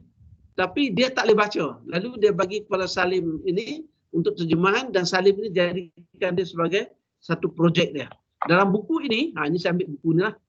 Daripada tahun 632 hingga 1435, apakah sumbangan orang Islam? So, saya awal, Rasulullah wafat 632, 635 digantikan oleh dengan Sayyidina Umar. Sayyidina Umar telah melantik seorang wanita. Bayangkan, di barat perempuan, orang Kristian, orang perempuan duduk di rumah, tak boleh keluar. Orang perempuan masuk universiti pun tak boleh. Hanya tak sampai 1 tahun ini yang kemudiannya belajar. Nama pun seorangnya, Mercury itu seorang. Tetapi kita lihat dalam secara Islam, Sayyidina Umar melantik seorang wanita untuk menjadi Menteri Hal Ehwal Kesihatan dan Keselamatan Wanita. So, kemudian tahun 637, ini kemuncaknya apabila Sayyidina Umar ni pergi ke Baitul Maqdis, maka seluruh kawasan sini menjadi Islam dan Islam membina kincir angin yang pertama dan membina Masjid Damsyik. Itu saya ingin sebut satu ya, Masjid Damsyik tadi. Masjid yang tadilah, slide yang tadi. Ini adalah dibina pada tahun 661 Masihi oleh Umar Abdul Aziz. 691, sorry. Ini bukan 661 ni, 691 oleh Umar Abdul Aziz. Kemudian kita melihat Masjid Aqsa sendiri, sehingga ni saya menyebut sebahagian daripada Masjid Aqsa. Ini yang telah dibina oleh Umar Abdul Aziz tadi. Di belakang sana tu di Haram Asy-Syarif, saya tak nampak di sini. Haram Asy-Syarif itu yang dibina oleh Sayyidina Umar Abdul Aziz 691 ini. Dan ini wallnya, dan di wall ni dia pagar keseluruhan masjid itu dan ada 13 pintu, yang buka hanya 8 sekarang ni. Dan salah satu pintunya itu ialah telah dikunci oleh Salahuddin Ayyubi dan dibagi kepada seorang penjaga lah kat sini. Dan dia hanya kata pintu yang satu ini hanya dibuka selepas Imam Mahdi datang besok. So maknanya bila buka pintu itu dia akan datang untuk semayang ketika itu daripada segi penerangan yang adalah betul tak betul itu jangan tanya saya. Tapi itu keterangan yang diberikan dalam sejarah Islam. Jadi maknanya pembinaan ini semua berdasarkan kepada semangat pembangunan agama lah. Ini adalah pemandangan. Sebenarnya saya duk mencari-cari di mana yang dikatakan batu untuk apa dulu. Ada tak sini? Sebab di bahagian atas ini ada satu batu ini. Yang tapi tak nampak dah, tak nampak. Ini tingkat 2. Tingkat ni di bawah sana. Tingkat kalau tengok di sini di tingkat atas ni. Kalau kata yang menjaga ini, kat sini pun ada satu batu juga. Tapi batu ni kecil, boleh pegang dengan tangan. So dia orang tutup ini. Dan nampak tak nampak terapungnya sebab dia bina dalam, dia letak satu bekas, dia letak tutup lah. Bukan tutup, maknanya struktur tu melibatkan batu itu. Sama dengan atas ni, struktur ni melibatkan, dia tak nampak. Dan kalau kita tengok di bawah ini, di bawah ground ni ada groundnya, ini bahagian perempuan mayang. Dan banyak turis yang pergi tu. Ini sebahagian isteri saya lah dan kawan dia. Okey, ini yang saya sebut, ini yang disebut sebagai Haram Asy-Syarif yang dibina oleh Sayyidina Umar Al-Khattab. Selepas dia membuka di sana tahun 637 Masihi. Yang ini adalah tahun 691 Masihi. Dan ini kawan ini Kasim namanya, dia minta suruh tunjukkan inilah bahagian di mana orang Yahudi ini masuk dan mereka juga beribadah di sini. Tapi cara orang Yahudi ini dia akan ketuk ataupun ketuk kepalanya dekat dinding. Sebab katanya dinding itu adalah dinding terakhir berlaku gempa bumi. Semuanya runtuh dan hanya dinding itu saja ada yang dibina di zaman Nabi Daud alaihissalam. So Nabi Daud ini ada sangkut paut dengan dengan Masjid Aqsa ni cara direct lah. Malah kubur dia dekat situ. Ini kalau kita pergi ke ujung sini kan ni dom dia, kita akan nampak struktur ni. So saya ingin kongsi dengan saudari bawah, sebelum masjid ni dah sudah ada struktur ni. Jadi jawapannya sudah ada sains dan teknologi. Jadi orang Islam ni datang kemudian membina berdasarkan sains dan teknologi yang telah dibina orang sebelumnya. Dan di sini ini namanya Lembah Zaitun. Lembah Zaitun ini adalah disebut bahawa mungkin besok bila kita akan dibangkitkan, kita akan bangkitkan semua di sini. Orang Yahudi pun percaya demikian. Sebab itu di depan ini kubur telah dibeli oleh orang Yahudi untuk dijadikan kubur kepada orang kaya-kaya dia lah. Saya dimaklumkan ketika saya sampai tu, harga satu grave tu, ni tahun 2013, sekitar $200,000 per grave, per piece of land. Okey. Kemudian kita pergi ke, saya ambil masa sampai 6.30, nanti saya akan takut masa tak sempat untuk yang akan datang. Yang pertama sekali yang amat jelas yang tinggal dia punya buku ni bahannya adalah Jabir bin Hayyan. Tahun 722. Kan saya sebut Tariq bin Ziyad tahun 711. Ketika Tariq bin Ziyad ini duduk ke Afrika sana, kita sudah lahirkan saintis iaitu Jabir bin Hayyan. Dan Jabir bin Hayyan ini katanya dia belajar satu guru dengan Imam Ahmad bin Hanbali. Jadi maknanya mereka ini ulama. Walaupun dia tak sampailah taraf Imam Hanbali ini, tetapi dia juga adalah anak murid. Tapi dia terkenal dengan ini. Dan malah istilah chemistry ini istilah yang dikembangkan oleh orang ni, iaitu alkimia. Dan beliau telah membuat alat penyaringan. Ini alat penyaringan ni. Dia disebut sebagai alembic. Alembic itu asalnya alembic, bahasa Arab, alembic. Yang bahasa Inggeris pun alembic juga. Dan ini adalah buku yang diterjemahkan ke dalam bahasa Latin, Alkimia Jibri Arabis. Jibri ini adalah Jabir. Dia buat Jabri Arabis. Sebenarnya Jabir. Sama dengan sini, Jabri Filosofi. Alkimistri, dia punya istilah tu. Ini buku yang ada, yang disimpan. Ini diterjemahkan daripada karya Arab ini kepada bahasa Latin.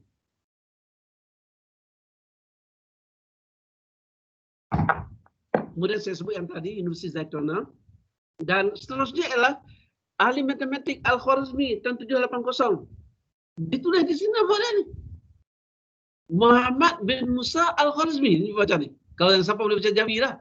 Muhammad bin Musa Al-Khwarizmi. Kitab Al-Haq, apa ni benda ni lah. Dalam kitab ini sudah ada berkenaan dengan trigonometri ini dan sebagainya.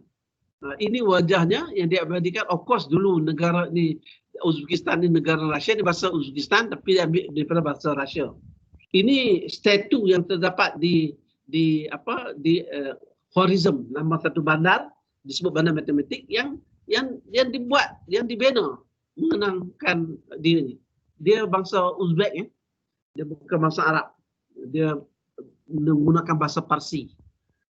Okey, the next one ialah ini saya nak sebut tentang duit ini. Duit ini dibuat pada tahun 785. Kenapa duit? Duit shilling ini kalau sekiranya diberikan kepingan emas macam ni, tak ada tulis ni, dia jadi emas ya. Emas ya. Emas kita bagi emas. Tapi apabila dicop ini, dicop dengan ini, maka dia menjadi shilling. Dia menjadi dia panggil gold coin. The gold coin ini. Dan pada tahun 1500 katanya di Andalusia mereka masih menggunakan ini dengan la ilaha illallah Muhammad Rasulullah. Ini kan la ilaha illallah Muhammad Rasulullah. Semua boleh baca dalam kad dia lah. So dia hanya jadi duit bila ada cop ni. Memang kita lah kalau kepingan logam tu, jadi kepingan logam ya, dia bukan duit, dia logam ya. Tapi bila ada gambar parlimen dengan other side tu ikut jadi duit 20%, 4%, 5% nya, maka baru dia jadi shilling yang boleh digunakan untuk jual beli. Jadi telah direka oleh orang Islam zaman Khalifah Al-Mansur awal. Ini balik ini juga yang tadi, dan ini Al-Kindi tahun 801 Masihi. Saya cepat Dan seterusnya saya sengaja ini supaya saudara-saudari dapat nota ini. Walaupun tak semua orang lah. So di sini tahun 859, tengok sini 859.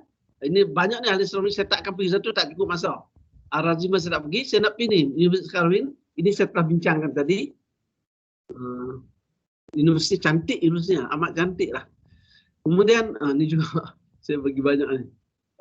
Masa saya dimaklumkan arah kiblatnya agak bertukar. So dia orang bila dia orang dah buat dah, baru nanti arah kiblatnya agak berubah. So mereka ubah kiblat tu. Okey, ini adalah orang mula-mula yang cuba terbang. Ibnu Firnas. Ibnu Firnas dia orang Cordoba, orang Spain.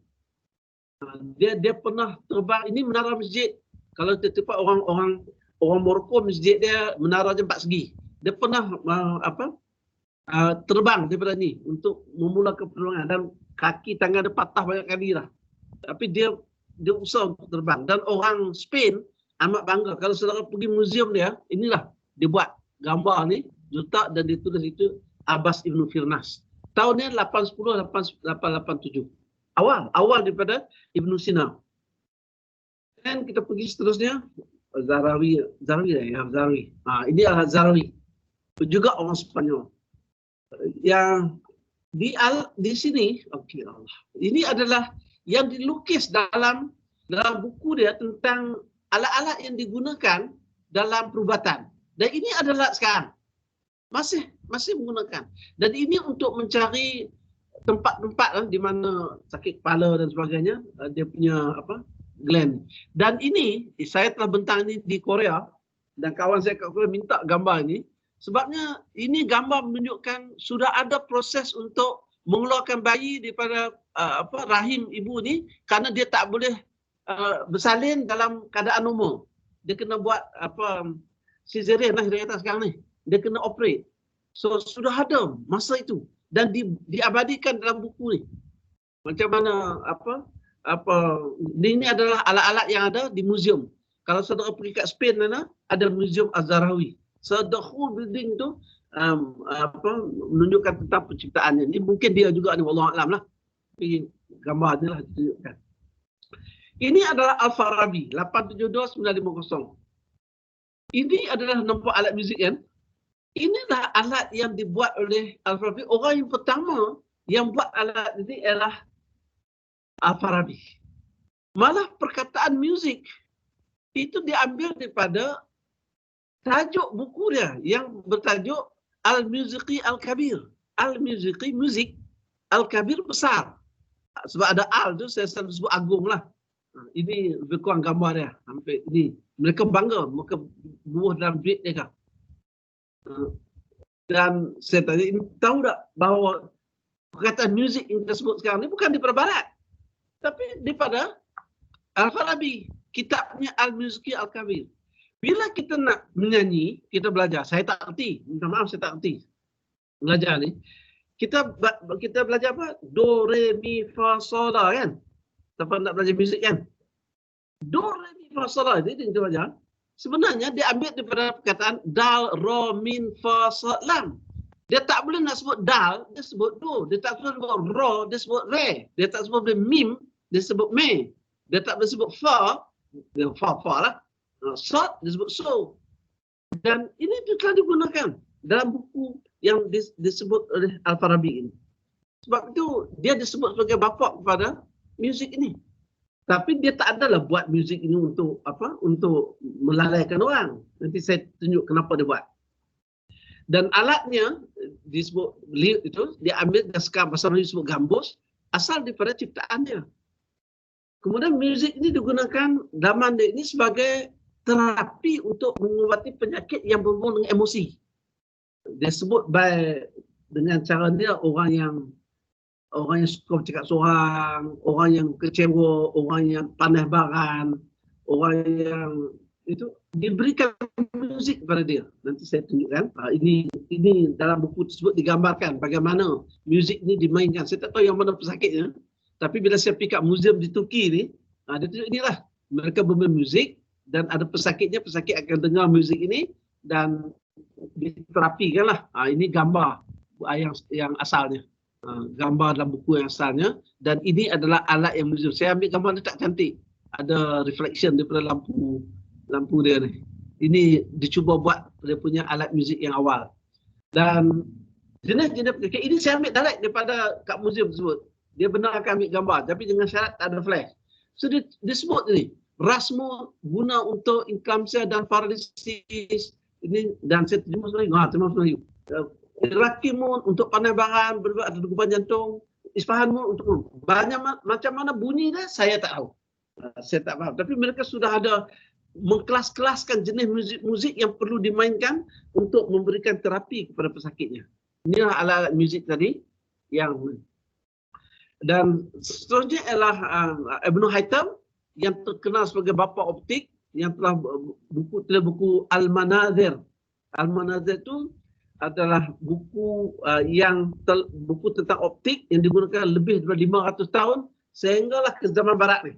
Dan amat popular bila diterjemahkan ke dalam bahasa Latin ini. Ini gambar ini kita masa tak ada asal sejarah. Bila dia sebagai ahli sains yang jadi governor ketika itu di Mesir ialah Al-Hakim. Al-Hakim tengok dia duduk bincang tentang sains, teknologi sebagainya tapi tak bincang tentang agama. Tapi dia seronok mengenai. Satu hari berlaku banjir Sungai Nil. Bila banjir Sungai Nil berlaku, dia Hakim panggil Al-Haytham untuk menyelesaikan masalah. Hakim Al-Haytham kata dia tak boleh. Tapi dalam catatan oleh penulis dia kata bukan tak boleh. Dia memerlukan lebih banyak ahli-ahli sains dan lebih ramai tenaga-tenaga dan lebih banyak wang. Dia takut semuanya itu tak dapat disediakan oleh Amirul Mukminin Al-Hakim ketika itu. Jadi Al-Hakim tertangkap dia, masuk dalam penjara dan katanya dia berlakon sebagai gila lah. Tapi dalam penjara ini Universiti Azhar dia kan 965, Universiti Azhar kan 973, 972. So dia ni daripada Basrah, dia bergerak pergi sampai ke Kairo. Sampai di sana ini Universiti Azhar. Dia punya minaretnya dalam ini National Geographic-nya buat, dia nampak bayangan daripada menara ini bila sampai ini jadi tertungging kat sini. Ini kawan-kawan dia kena penjara ni. So dia cuba describe, cuba menerangkan macam mana benda ini berlaku. Tak sampai 5 tahun, berkurang 2 tahun gitu rasanya, Al-Hakim meninggal dan diganti oleh anaknya. Dan anaknya telah membebaskan Al-Haytham ini dan Al-Haytham kemudiannya balik rumah dia buatlah benda ni. Yang inilah disebut sebagai kamera obscura. Itu kamera. Nama kamera itu pun diambil daripada istilah yang diperkenalkan oleh Ibn Haytham, kamar. Kamar maknanya bilik yang dihitamkan. Jadi orang tanya kamu buat apa? Saya buat kamar. Diterjemahkan ke dalam bahasa Latin menjadi kamari dan orang Inggeris ambil menjadi kamera. Jadi jangan lupa bila sedang ada handphone ni di rumah, bila tengok handphone, bila tengok kamera, ingatlah orang yang mereka kamera ini ialah Ibn Haytham. Bukan orang barat pun, bukan Samsung ke mana. Idea tu daripada Ibn Haytham. So ini adalah antara gambarannya bukunya tu. Okey, saya ingat ini juga gambarnya diabadikan dalam bilik. Saya nak berhenti dekat situ lah dulu buat masa ni. Sumbangan sarjana sains Islam Muslim dalam sains dan teknologi. Ini sebahagiannya tokoh-tokoh yang terkenal dan mereka punya buku yang detail, tak seperti tamadun yang silap. So kita mempunyai katanya di Turki tak sampai 50% yang diterjemahkan yang dilihat. Yang banyak lagi tu yang belum dibuka. Yang perlu banyak kajian lagi lah. Malah ni gambar ni kalau saya tengok ini adalah geometri tentang mata. Ni bagaimana mata ni melihat. Tak ada kat sini. Jadi ini geometrinya. Dan di sini matanya kan. Dan beliau sendiri pernah ambil mata lembu. Bila orang sembelih lembu, dia ambil mata lembu, dia belah mata lembu, dia tengok macam mana, apa ada. Ni. Ini mata ni. Dan inilah yang diletakkan di sini. Geometri mata ni. Okey, saya rasa saya berhenti dekat situ. Ada soalan yang terakhir lah untuk saya. Untuk hari ini lah. Tidak kita sambung lusa. Ada soalan tak? Tak ada. Tak ada, Doktor. Okey, tak ada. Terima kasih banyak lah. Terima kasih banyak. Ada 73 orang ni. InsyaAllah kita jumpa hari Khamis. Saya telah masukkan lecture untuk Khamis ni dan hari ini dalam pautan yang ada kat sini. Okey? Saudara boleh ambil daripada pautan ni insya-Allah. Okey, nota tu ada kat itu. Dan saya akan bagi satu lagi nota yang terakhir sekali ialah sains tauhidik tu. Minggu depan insya-Allah. Okey, terima kasih banyak. Assalamualaikum warahmatullahi wabarakatuh. Okay. Terima kasih, Prof. Terima kasih, Datuk. Terima kasih, Prof. Terima kasih. Terima kasih, Datuk. Terima kasih, Datuk. Terima kasih, Datuk. Kamu Datuk. Terima kasih, Prof.